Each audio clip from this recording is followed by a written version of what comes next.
Bueno, continuamos ahora con la parte más importante, diría, que es recibir la palabra de Dios, la guía. Ella es todo lo que necesitamos para la oración, para la vida práctica. Y hoy vamos a continuar con el Evangelio de Juan, capítulo 15.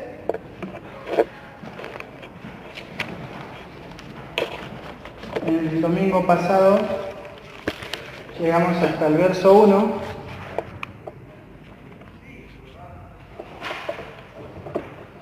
Diego quedó ahí en el verso 1, pero hoy me gustaría que podamos ver algunos de los versículos que ya hemos leído el domingo pasado para dar referencia, ¿no?, también a lo que queremos compartir.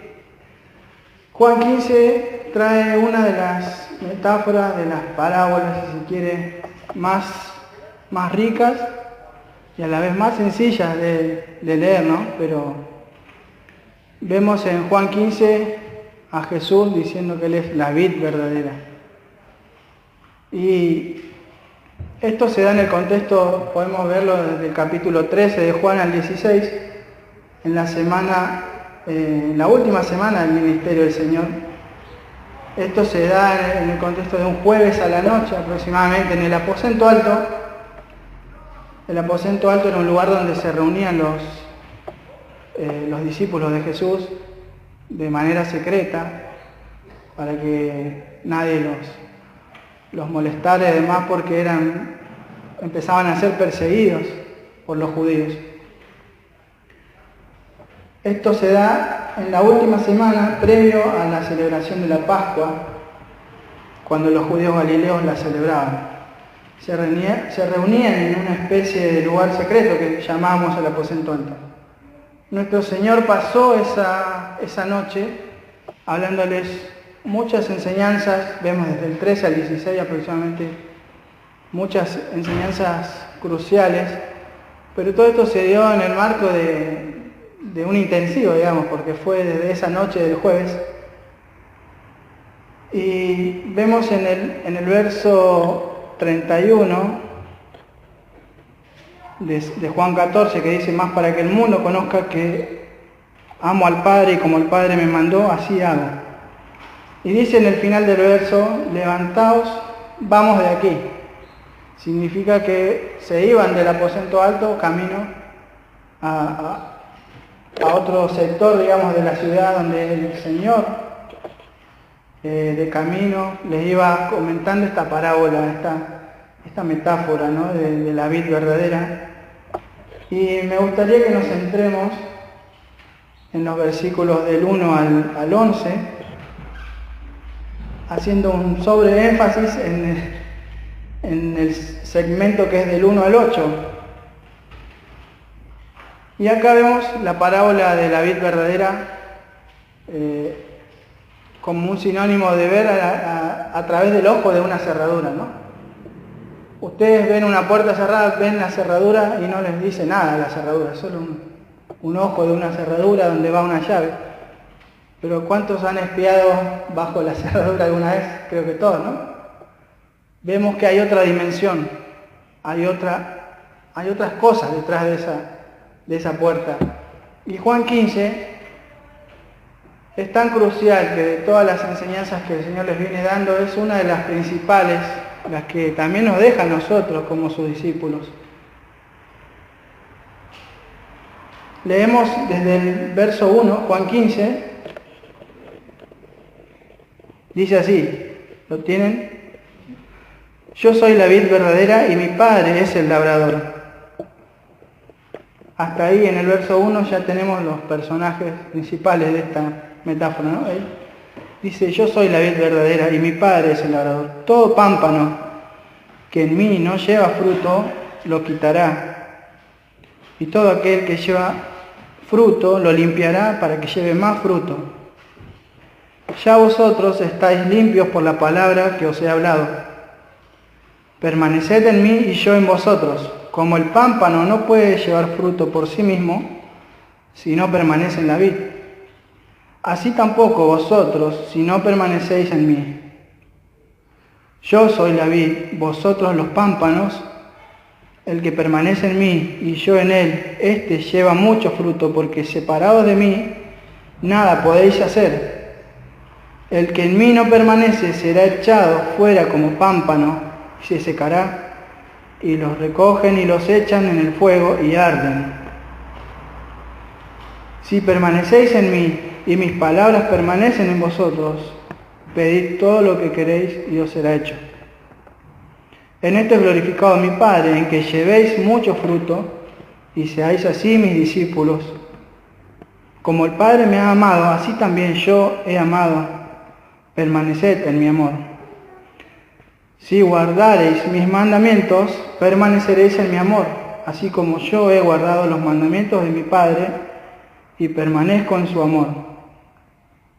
Estas cosas os he hablado para que mi gozo esté en vosotros y vuestro gozo sea cumplido. Yo voy a leer hasta acá ahora, pero después lean en sus casas hasta el verso 17 y si quieren más adelante también para contextualizar.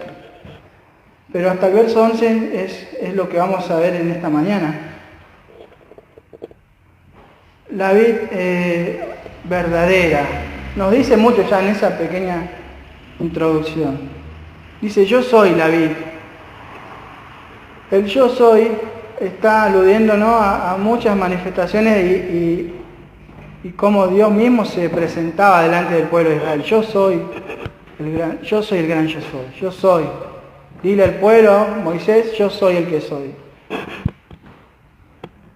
En ese entonces vemos que Dios no se representaba a sí mismo con analogías o con ejemplos, ¿no?, como lo hace Cristo.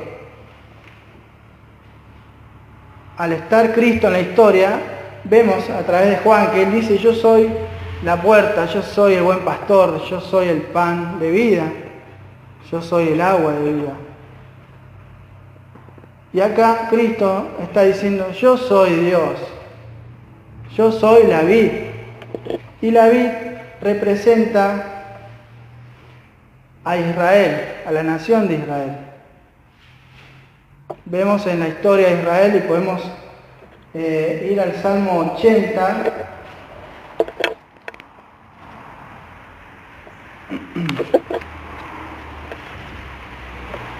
Salmo 80, verso 8.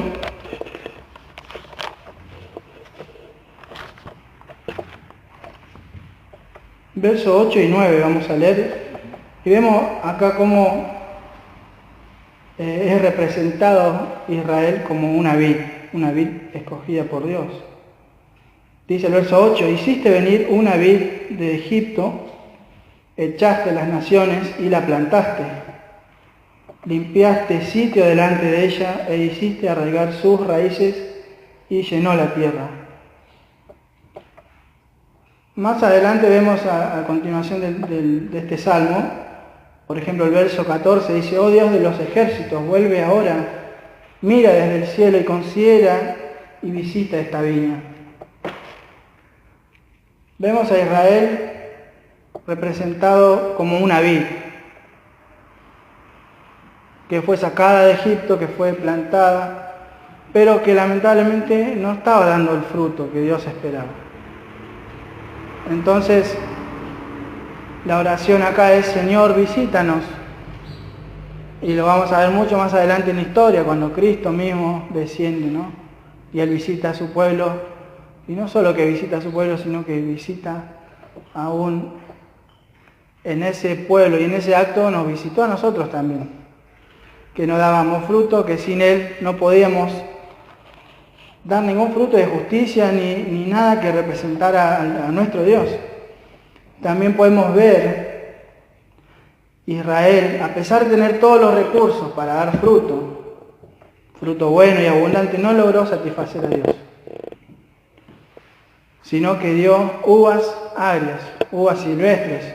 Esto lo repasamos el domingo pasado, pero es importante, por ahí hay alguno que no estuvo. Y entonces me gustaría también que veamos Isaías, capítulo 5, verso del 1 al 7. Isaías 5, del 1 al 7.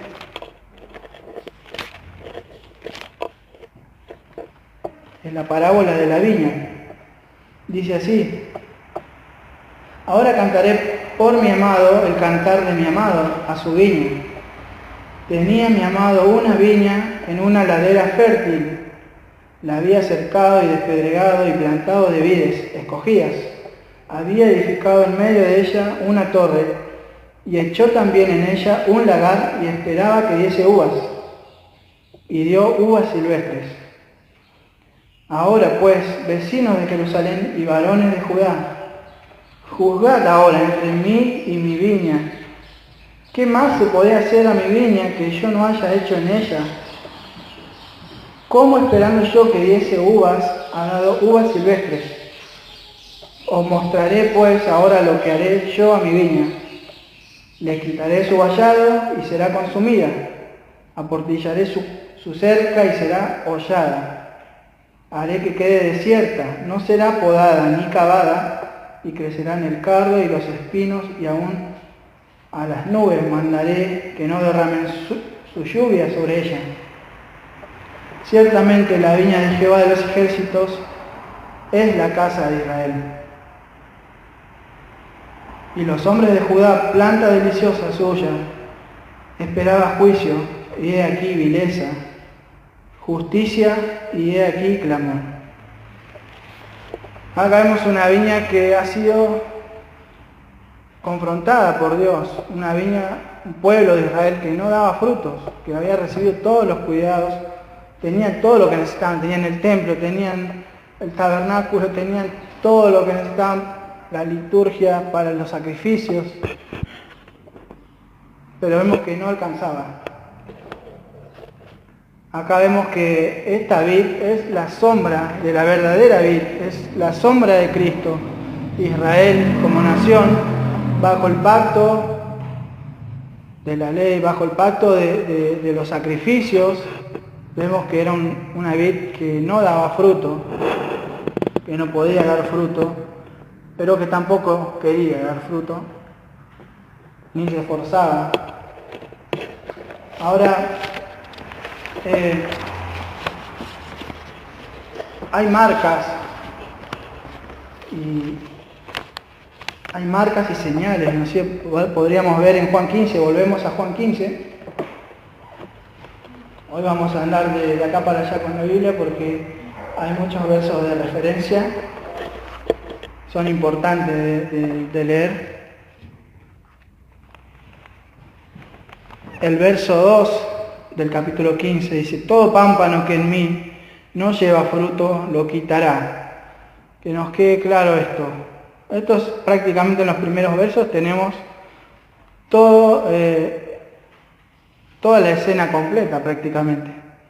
Se resume en los pámpanos o las ramas. Yo estuve buscando en internet porque también tiene otros sinónimos en diferentes Biblias, como sarmiento. Sarmiento es lo mismo que decir la rama, que es donde se desprenden los frutos. No es el tronco principal, sino son las ramas que se van derivando de ese tronco. Todo pámpano, toda rama que no da fruto, que no lleva fruto, lo quitará, dice. Y todo aquel que lleva fruto lo limpiará para que lleve más fruto. ¿Quién hace eso? Nosotros, el pastor de la iglesia, Cristo, el labrador. El labrador es Dios, el Padre. Dios el Padre es el labrador. Él viene y quita aquello que no da fruto. Él viene y nos poda.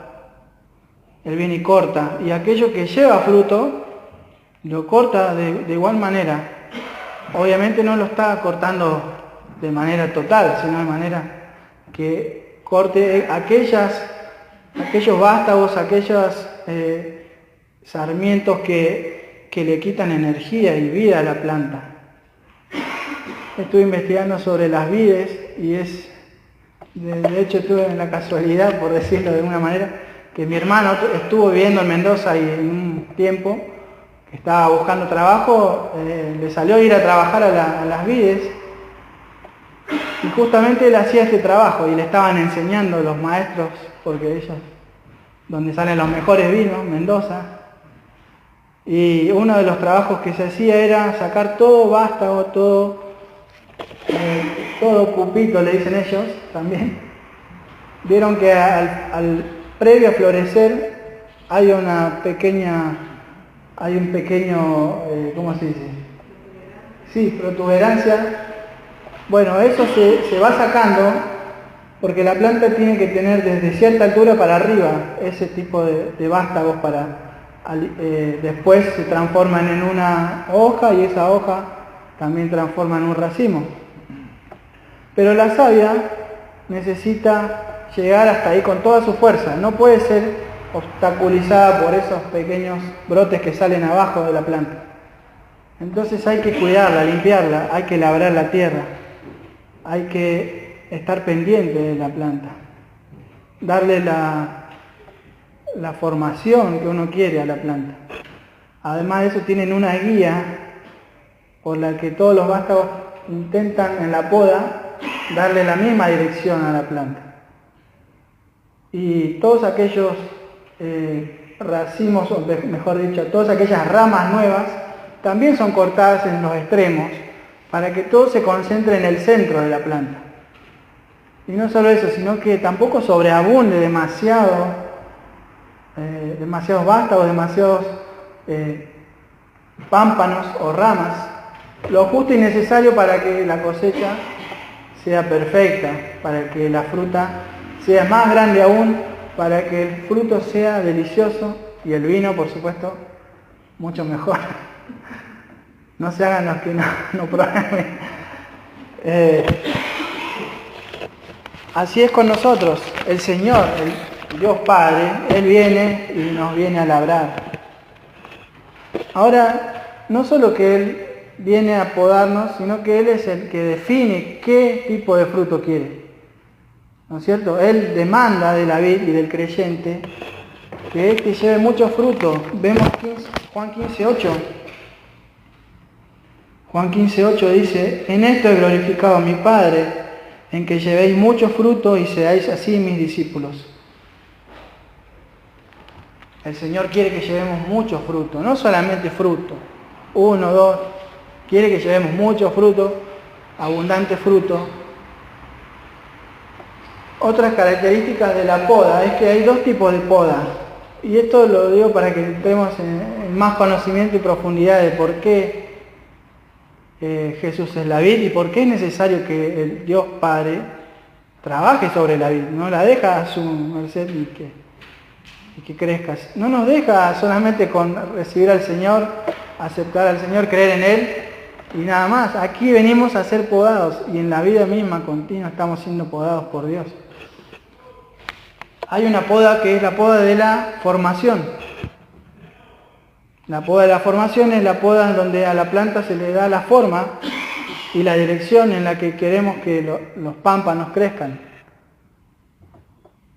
Parece una tontera, pero si uno no le da la formación a la vid agarra para todos lados.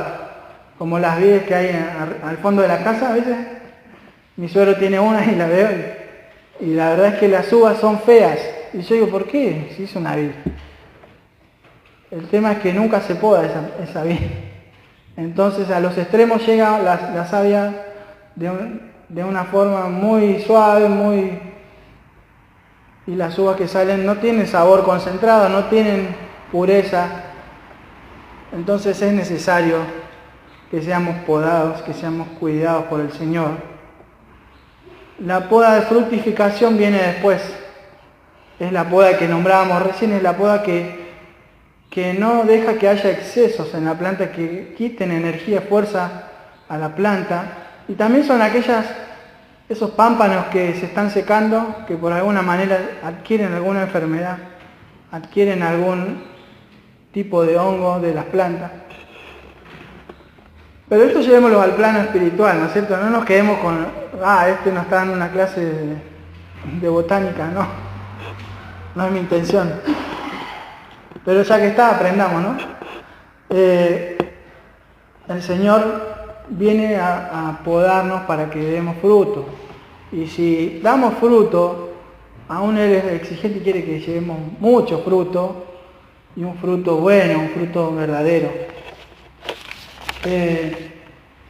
El fruto es un estilo de vida. El fruto es un estilo de vida, no es algo que aparece momentáneamente. Lo bueno es que en Cristo siempre damos fruto constante. Y una vid verdadera siempre da fruto y siempre da buen fruto. Los cristianos siempre producimos fruto. No existe cristiano que no produzca fruto. Así sea a largo plazo o a corto plazo, siempre damos fruto. Este fruto no siempre se produce en el mismo grado en el creyente. A este vemos un crecimiento, ¿no? Vamos avanzando en el caminar con Cristo, vamos siendo cada vez más alimentados de esa vida que fluye en la savia, que es Cristo, que es su palabra, que nos alimenta. Y además, la poda, cosa que no nos gusta, ¿no? Porque produce cierto dolor, incomodidad, porque Dios viene y nos dice, no, esto no sirve, y corta. Pero Señor, yo quiero esto, yo te quiero servir en esto. Pero el Señor a veces dice, no, esto no le quita fuerza al fruto que yo quiero ver en tu vida. Esto le quita, está estorbando más que siendo de abundancia para tu vida. No sé, ustedes pónganse a pensar y analizar a ver cuáles son esas situaciones en las que el Señor viene y nos poda. Yo últimamente creo que estoy pelado, ya no tengo hojas, pero el Señor es fiel y el Señor nos dice, y quiero que vayamos a un versículo acá lo tengo, esperen que lo encuentre. Hebreos, vamos buscando Hebreos.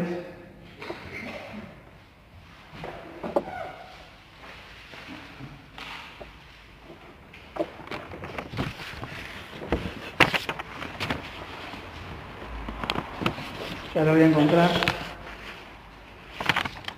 Se me mezcló acá.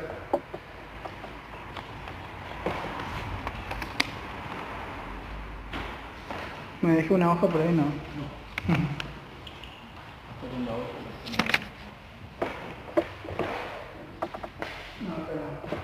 Bueno, ahí lo voy a encontrar. Vayan yendo al libro de Hebreos.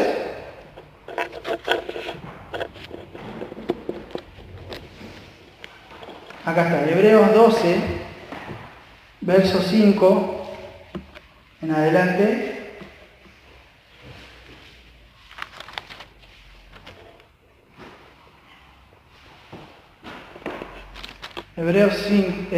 Capítulo 12, verso 5, dice, y habéis ya olvidado la exhortación que como a hijos se os dirige diciendo, hijo mío, no menosprecies la disciplina del Señor, ni desmayes cuando eres reprendido por Él, porque el Señor al que ama disciplina y azota a todo el que recibe por hijo. Si soportáis la disciplina, Dios os trata como a hijos. Porque ¿qué hijo es aquel a quien el Padre no disciplina? Verso 8 dice, pero si se os deja sin disciplina, de la cual todos han sido participantes, entonces sois bastardos y no hijos. Por otra parte, tuvimos a nuestros padres terrenales que nos disciplinaban y los venerábamos, porque ¿por qué no obedeceremos mucho mejor al Padre de los Espíritus y viviremos? Y aquellos, nuestros padres, ciertamente, por pocos días nos disciplinaban como a ellos les parecía, pero para lo que nos es provechoso, para que participemos de su santidad. El verso 11 dice, es verdad que ninguna disciplina al presente parece ser causa de gozo, sino de tristeza, pero después da fruto apacible de justicia a los que en ella han sido ejercitados. No nos gusta No nos gusta la disciplina, no nos gusta que Dios nos corrija, que nos diga, no, vas por el camino equivocado. Y muchas veces nos va a tocar decir, pero toda mi vida vine por este camino, ¿cómo hago ahora para dar la vuelta? ¿Para dónde voy? Bueno, el Señor va a empezar a hacer esas cosas en nosotros. Teníamos un sistema de pensamiento, creíamos que conocíamos a Cristo, creíamos que sabíamos de la iglesia, cómo se maneja una iglesia, cómo deberíamos predicar, y nos volvemos expertos en todo, ¿no? Lo referente a la iglesia. Cosa que me ha ocurrido a mí también, de creer que uno sabe y no sabe nada, de creer que uno puede aplicar lo aprendido, y a veces lo aprendido, si está mal aprendido, no sirve de nada. Yo sé que hay muchos ejemplos acá en la iglesia, venimos de otros lugares, venimos de caminar por los desiertos, no sé por dónde, venimos de vivir muchas experiencias, pero el Señor nos corrige, el Señor nos ama por eso, porque somos sus hijos. El Señor al que no corrige es porque no es su hijo. Si te corrige, si me corrige, es porque somos sus hijos. Eso es bueno.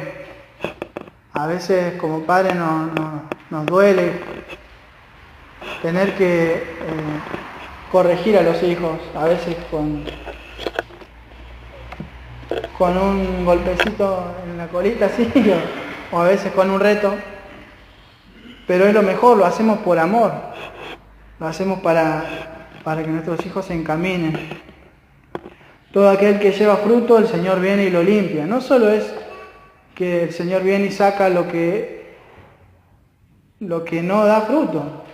Tenemos el caso de Judas, ¿no? Contado primeramente como uno de los elegidos por Dios, elegidos no para salvación, porque vemos que eso no ocurrió. El Señor en Marcos 13:10 habla, ¿no?, de esto. Perdón, en Juan 13:10, si me acompañan.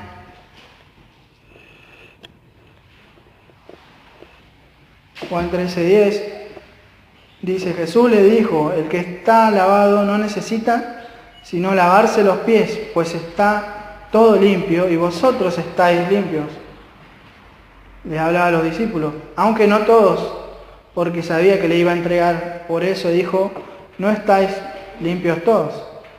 O sea, de los 12 hay uno que me va a traicionar, Judas.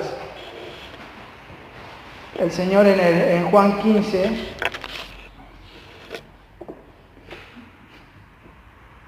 en el verso 3 dice, ya vosotros están limpios, ya vosotros tuvieron la poda de formación, de elección, de llegar a ser injertados en la vid. Por eso permanecen y están en la vid. No van a ser arrancados. Son pámpanos, están unidos a la vid. Están unidos a Cristo. Pero vemos que hay casos de aquellos que aparentan ser discípulos, pero no lo son. Judas es el caso. Judas aparentaba, él caminaba con Jesús, él vio los milagros de Jesús, él caminó con él, pero le negó, lo entregó y fue usado por Satanás. Y sabemos el final de Judas. El verso 4 dice, permaneced en mí y yo en vosotros, como el pámpano no puede llevar fruto por sí mismo. Si no permanecéis en la vid, así tampoco vosotros. Si no permanece en la vid, así tampoco vosotros si no permanecéis en mí. Es simple, ¿no? Si estamos unidos a la vid, estamos unidos a Cristo, naturalmente llevamos fruto. Hay unas características que quiero compartirles.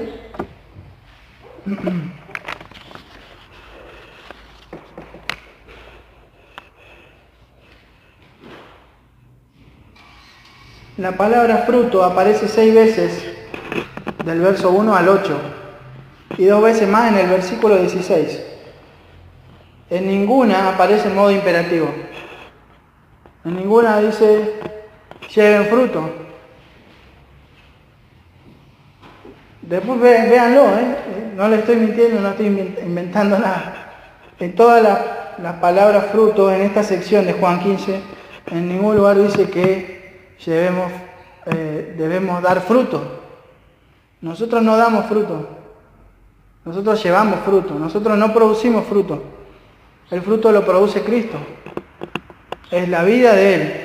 El fruto es Cristo mismo manifestándose y siendo vivido a través de nosotros. Ese es el fruto. Hay un solo mandamiento en toda esta sección de Juan 15.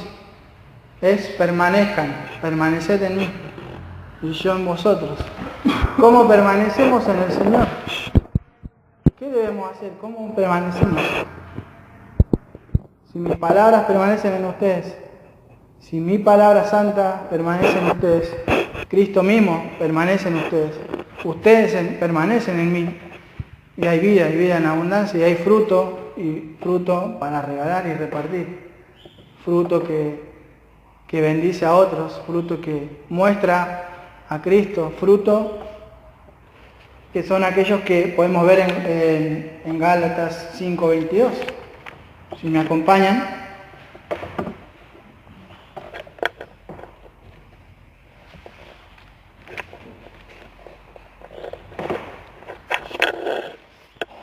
Gálatas 5:22.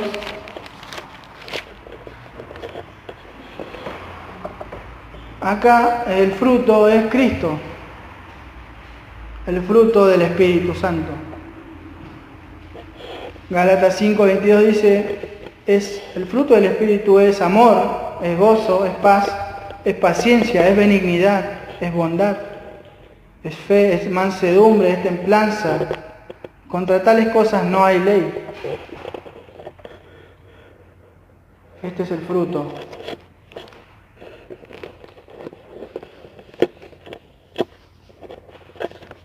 El Señor Jesucristo es el fruto. Y nosotros, unidos en Él, damos fruto naturalmente. ¿O ustedes vieron alguna rama por ahí y dicen, oh, mira mi fruto, mira cómo disfruto? A ver tu fruto, rama, qué lindo fruto que tengo, ¿no?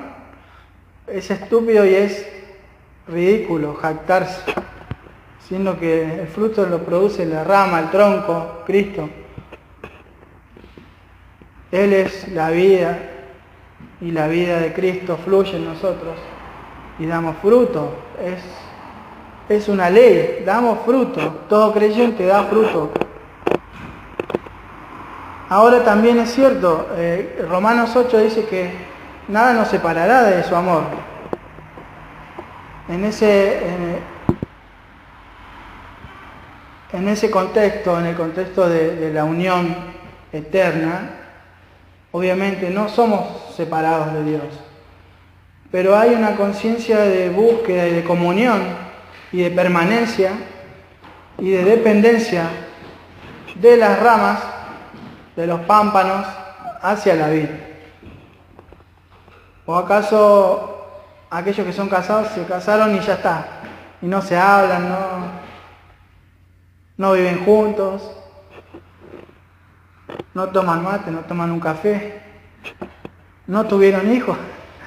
No, hay una comunión, hay una intimidad, hay una relación consciente y anhelada y buscada, y aquellos que estamos unidos por un vínculo de amor, también hacemos cosas, tenemos ciertas actitudes hacia la persona que amamos, y nosotros no nos olvidemos que somos la esposa de Cristo, no nos olvidemos que somos escogidos y amados por Él. El verso 5 dice, yo soy la vid, vosotros los pámpanos, el que permanece en mí y yo en él, este lleva mucho fruto, porque separado de mí nada podéis hacer. Hermanos, esto es lo que me gustaría que se lleven como resumen de todo esto, más allá de todo lo que hablamos. El Señor dice, yo soy la vid, no son ustedes. También está diciéndole a los judíos y también a nosotros, ustedes no son la vid. Antes eran la vid, pero eran una vid que no daba fruto. Ahora yo soy la vid, entonces fumen, tranquilos. Fumen, ¿no? Es una frase que no tendría que haber dicho, pero estén tranquilos, tengan paz, su gozo sea completado, tengan la paz de Dios, sean transformados.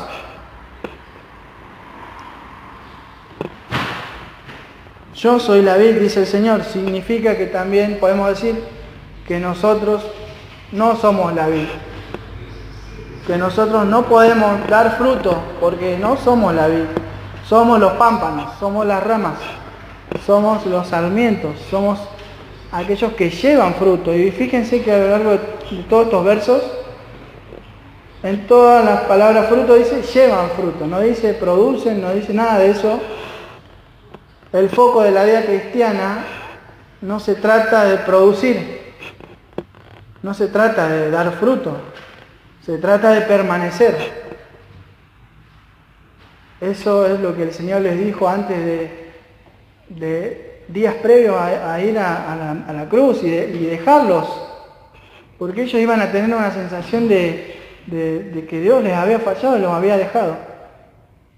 Sabemos que Él a lo largo de todos estos días los venía preparando y mostrándoles y ejercitándoles la fe y abriéndoles los ojos, diciéndoles: yo soy la vid, yo soy la puerta, yo soy el buen pastor, yo soy todo aquello que ustedes veían con otros ojos y con otro entendimiento. Y hermanos, aquellos que estamos unidos a la vid en Cristo, hubo un quiebre en nuestra mentalidad. Humanamente y naturalmente, antes de Cristo, nosotros éramos igual que los discípulos. Creíamos que nosotros debíamos llevar el fruto, creíamos que era por nuestro esfuerzo, creíamos que se trataba de nosotros. Creíamos que la poda era para embellecernos, que la poda era para mostrarnos como un fruto ejemplar. Y la verdad es que la gloria no es nuestra. Si permanecemos y guardamos sus mandamientos, en esto glorificamos al Padre. Guardamos sus mandamientos. Separados de mí nada podéis hacer. Separados de mí nada podéis hacer.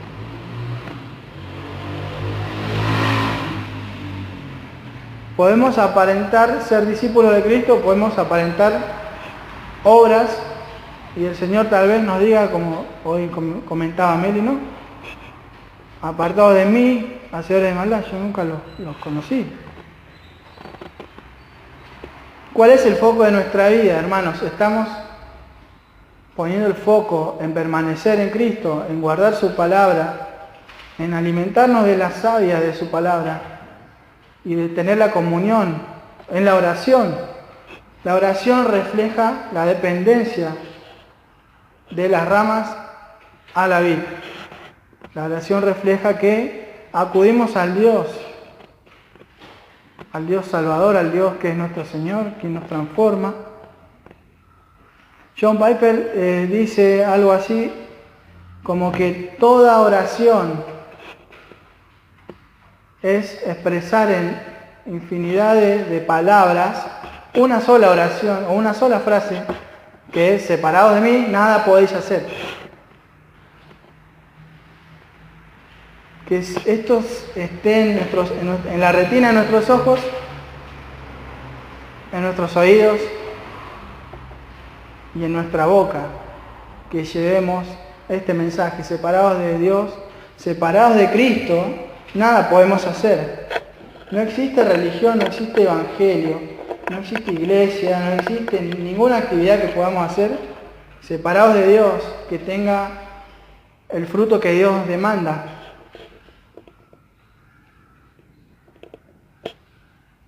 El verso 7 dice: si permanecéis en mí y mis palabras permanecen en vosotros, pedid todo lo que queréis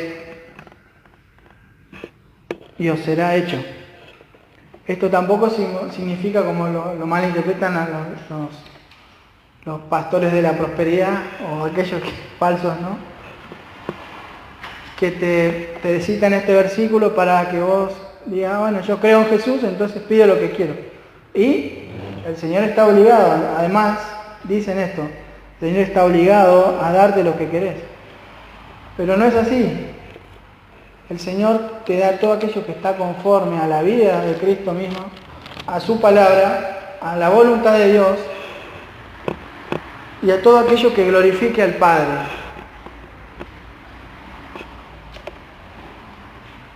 Y vean el capítulo 14, verso 13,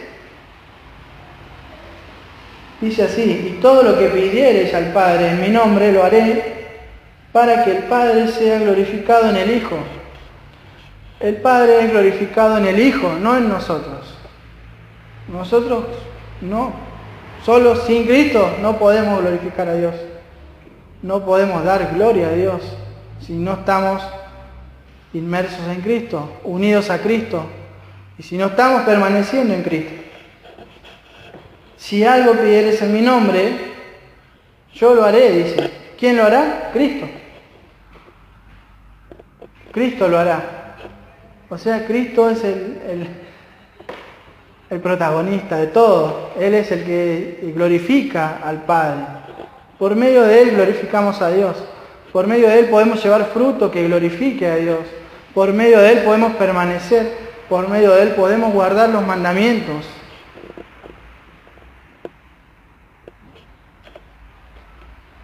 El verso 23 dice: respondió Jesús y le dijo, el que me ama, mi palabra guardará. ¿Cómo amamos a Cristo? ¿Cómo glorificamos a Dios? Guardando su palabra. Y mi Padre le amará, dice.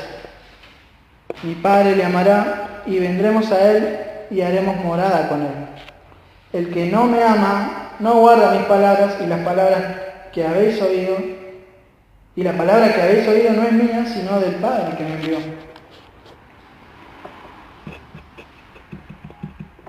El verso 8 dice, en esto he glorificado a mi Padre, en que llevéis mucho fruto y seáis así mis discípulos.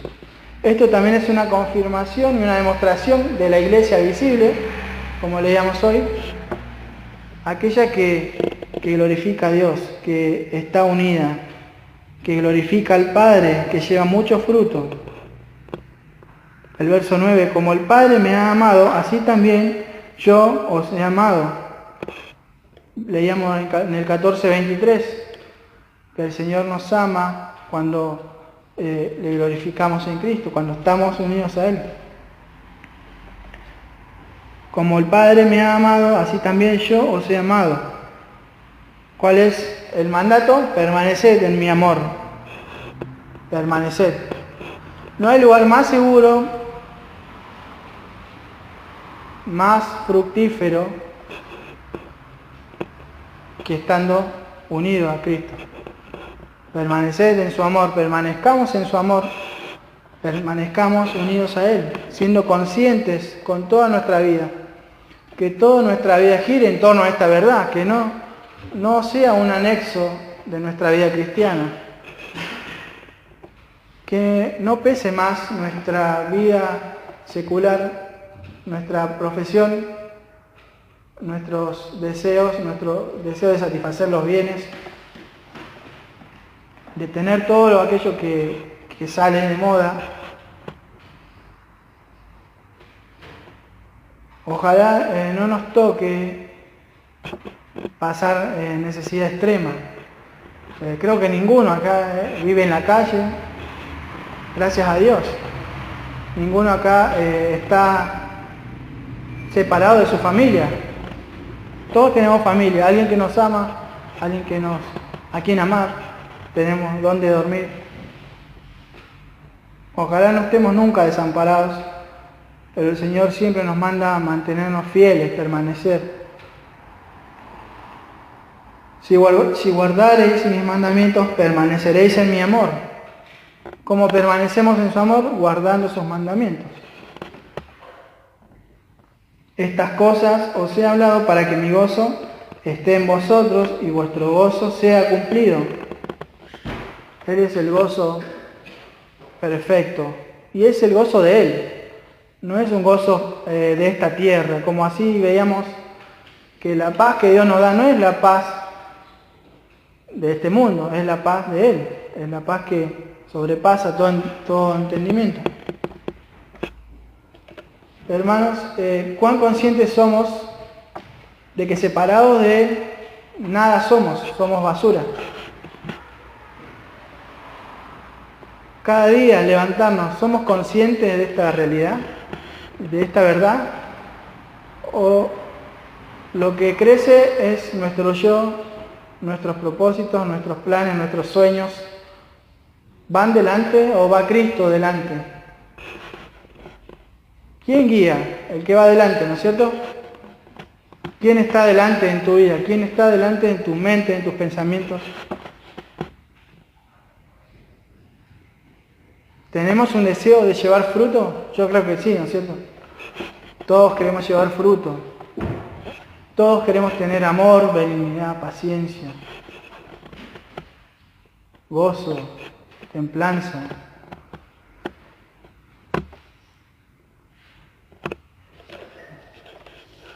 Permanecemos en Cristo, permanezcamos en Él. Permanezcamos como iglesia y mostremos que el fruto que damos glorifica al Padre, guardando sus mandamientos. Que la palabra de Dios more en tu vida, more en tu mente, more en mi vida. Que no pase un día sin orar, leer la Biblia. Esa es la manera práctica de tener comunión con Dios y de reflejar la dependencia total a Cristo. Yo vengo de iglesias que profesaban una cosa pero que en la práctica eran otra cosa. Y vengo de aprender ese tipo de cristianismo. Y les puedo decir por experiencia y porque realmente es un testimonio, yo no he visto fruto en mi vida. No he visto fruto, solamente la misericordia de Dios, pero eso no es mío, eso es de Él. La gracia de Dios que nos sostuvo y nos fue llevando a lo largo de los años y de la vida y el caminar con Dios. Y el fin último y primario del hombre es glorificar a Dios y gozar de Él, ¿no? Ese es el fin. El medio es Cristo. Y veremos plenamente, seremos transformados en su imagen.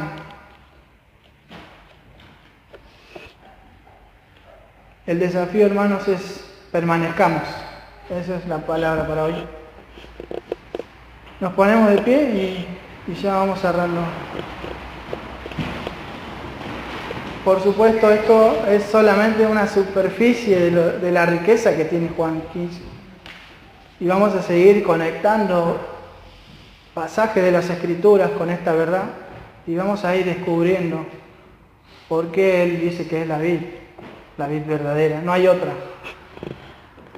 Amado Padre, te damos gracias porque tú has dado todo por nosotros, porque Cristo nos injertó en Él, porque nos adoptó, porque somos sus hijos, porque la sangre de Cristo nos compró, porque somos partícipes de este nuevo pacto en el cual fuimos incluidos, aún no siendo el Israel como nación. Señor, tú nos has añadido a ti. Tú eres el Israel verdadero, tú eres el templo verdadero, tú eres quien contiene la plenitud de Dios y quien nos da vida día a día. Te rogamos que nos bendigas, que bendigas a esta iglesia con la fructificación, que podamos llevar fruto de verdad y de gloria a ti, Señor. Te bendecimos y te amamos. Enséñanos y corrígenos y poda todo aquello de nuestra vida que no sirve, para que podamos llevar más fruto, para que podamos ser cada día más como ti, Señor. Te pedimos que nos acompañes de regreso a nuestros hogares. A todos aquellos que están de viaje en este momento también, Señor. Te bendecimos, glorificamos tu nombre, en el nombre de Cristo Jesús. Amén.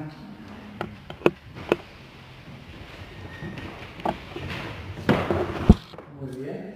Gracias, Ese, por la palabra de